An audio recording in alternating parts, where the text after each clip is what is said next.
David asked former Treasury Secretary Larry Summers how economic discussions have changed over the past 5 years.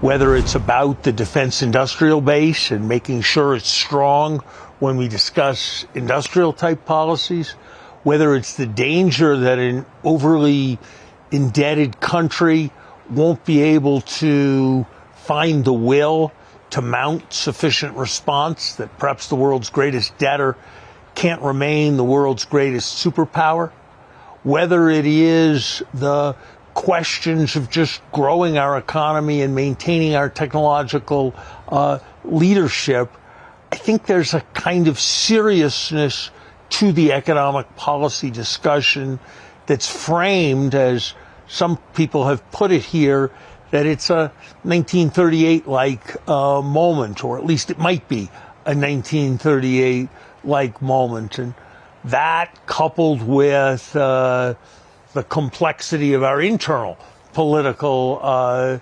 challenges, makes this a very, very serious moment. And when you think about those questions, at least it occurs to me there are two categories of questions. One is, will we have enough money? Do we have the fiscal headroom to spend what we need to on defense? The other is, are we spending money the right way? I mean, you mentioned Ukraine. The experience in Ukraine suggests warfare is really changing as we see these low-cost drones, what they did, for example, to the fleet of the Russians in the Black Sea.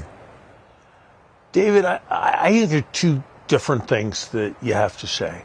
One is, I think we need a greatly enhanced focus on implementation in everything we do in government.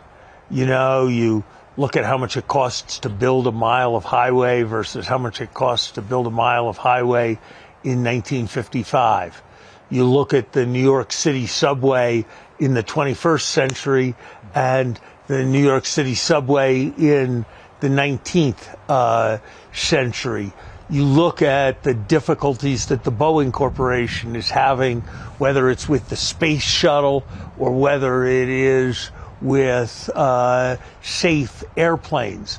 You look at how much more productive in terms of putting things into space Elon Musk has been than, frankly, NASA has been. You look at the security threat our country faced a week ago from that cyber attack. I think the task of doing things effectively, as well as conceiving policy, is going to be profoundly important.